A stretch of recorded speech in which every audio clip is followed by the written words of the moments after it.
Could a personalized home rehab program be the key to your dog's miraculous recovery from paralysis?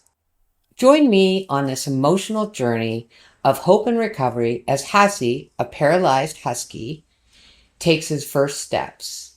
The first thing you should know is that a rehab program does not have to be hard. It doesn't have to involve you going every week for underwater treadmill or swimming and expensive equipment.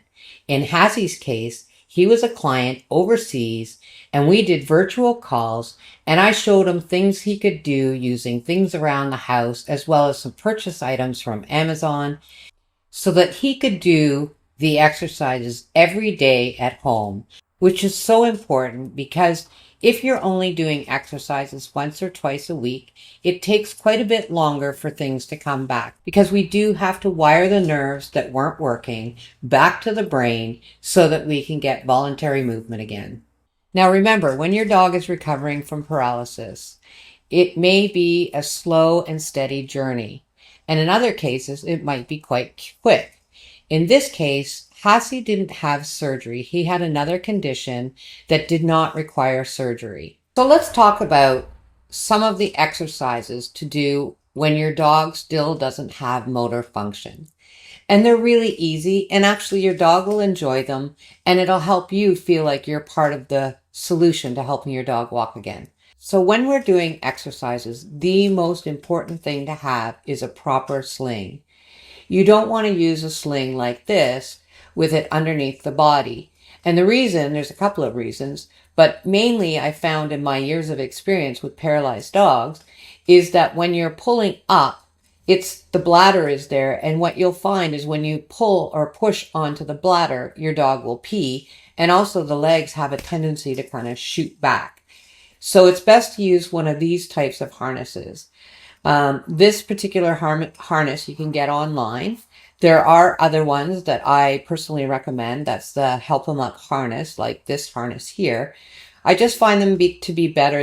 You don't get rub marks on the inside of the legs. You can leave them on all day. Don't be worried. Just double check, inside your dog's leg to make sure it's not rubbing. The reason you want a harness is because it gets your dog standing and its spine straight and it's normal. It's kind of in a normal position. So the first thing you want to do is gentle passive range of motion. And the reason you want to do this is because your dog's nerves are not talking to the legs. It means they're not talking to the muscles that support the legs. So what we want to do is do gentle passive range of motion to keep those muscles as best we can moving and not getting stiff. Another important exercise is gentle weight shifting of your dog. And yes, your dog's legs will probably collapse. And don't worry, because in a couple of days, a week, even 2 weeks, you may find all of a sudden you gently let go and they can stand for 1 second. And I always tell people, document that, because I can tell you that in a month from now, you're going to feel frustrated and think, oh, my dog's not getting anywhere. But if you wrote down that a month before your dog could only stand 1 second, and now your dog's standing 10 seconds, that's a win for you. The next thing you want to do is, if you can, some sit to stands. And you can help your dog as much as you need to help them to get from a sit to the stand. And you can use a tactile surface like Husky has here. And the reason you want to use a tactile surface is because it gives some feedback from the feet to the brain to say, hey, I need to wake up here.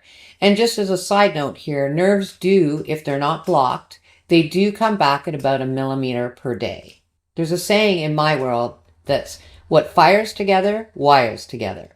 So by doing the sit to stand and doing the movements, even if your dog can't do it, it's like a baby learning how to walk. So the first step is getting that natural movement. And then all of a sudden, one day, it will just start to come. And please, I understand how frustrating this is and how scary, but I promise you, by doing these exercises, it will help your dog's recovery be speedier. And next week, I want to share with you some of the more advanced exercises as your dog has better mobility and is able to stand for 10 seconds, things you can do to make it even better.